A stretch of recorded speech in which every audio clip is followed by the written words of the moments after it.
Bagfuel, baby. Context. We talking about the early 90s in Brooklyn. People can't understand the level of... It was so violent, they had to build a police station at Broadway Junction. They built a police station in the train station. You understand that. They had like 2,000 crimes or shootings. So in my area, yeah. When you do the statistics, it was like it's really the murder rate was really, really high back then. It was ridiculous. New York was the wild, wild west. It was crazy. When you add the drug to it, the value of life didn't mean anything to a lot of people at the time. You had people that was stealing from their own mother and own kids and shit like that. I went through that whole era where we had family members stealing from us and all of that shit. So it was like, you know, in the whole community, I felt like had somebody in their drugs who was addicted to the drug.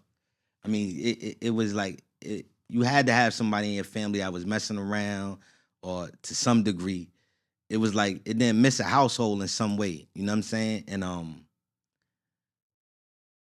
being in the midst of that, man, it was easy for me to be a target, and I didn't have any financial backing to actually get a lawyer, anything like that. You know what I'm saying? I was depending on the system to actually protect me. And me being innocent, and no one in my family actually going through this before me, we were under the pretense of the fact that me being innocent, that the system was going to work the way it supposedly worked, and me being innocent, that there's no way that I could actually go to prison. Get a legal aid, right? If I'm to assume. How does that process go?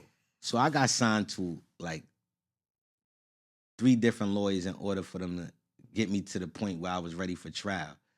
The first lawyer that I got was a woman that she basically came and see me one time and was like, listen, I can't represent you. I can't represent this case. And I was like, and she was one of the more people that I felt like was on my side at the time. Like, and why she couldn't represent her? And she was just like, she wouldn't really get into it. She was like, I can't, I won't do it. I can't do it. I'm going there, I'm asking her, I'm telling you, John, I can't rep. And I guess that whatever she knew at the time, you know, sounds like a guilty conscience, bro. It sounded like she knew they was gonna railroad her. It was people. So when I actually did get assigned to an 18B trial lawyer, an 18B lawyer is an individual who does private practices, but takes a certain amount of cases pro bono to write their taxes off at the end of the year. So when they did assign me to an 18B trial lawyer, he was suffering from the beginning stages of dementia, and I didn't even know it. What? And, yeah, so that's what I mean by this shit was a fixed fight. What? When I say we was railroaded, we were literally railroaded. We had one of the most racist judges that was sitting on the panel at the time, Gloria Goldstein. People know who she is. And we had Scarcella on our case.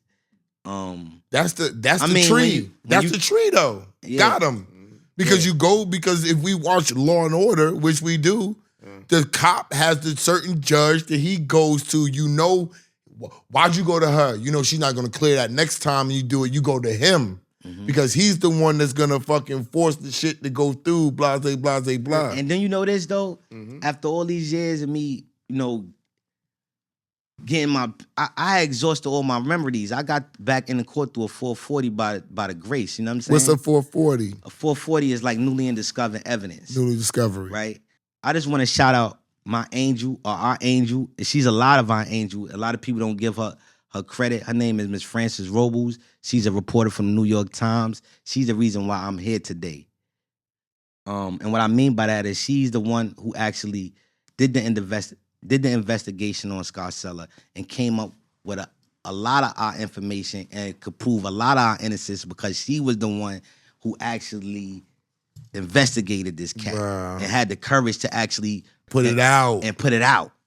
A lot of individuals knew, but wouldn't put it out. They had the courage to do it. This lady went against the grain. She won all different type of awards. So I tip my hat to her. A lot of the individuals who you see out here today, they out here because of her. Wow. We gotta get you on. We gotta get you on Bagfuel. Yeah, if it wasn't for her, you know, I wouldn't be here.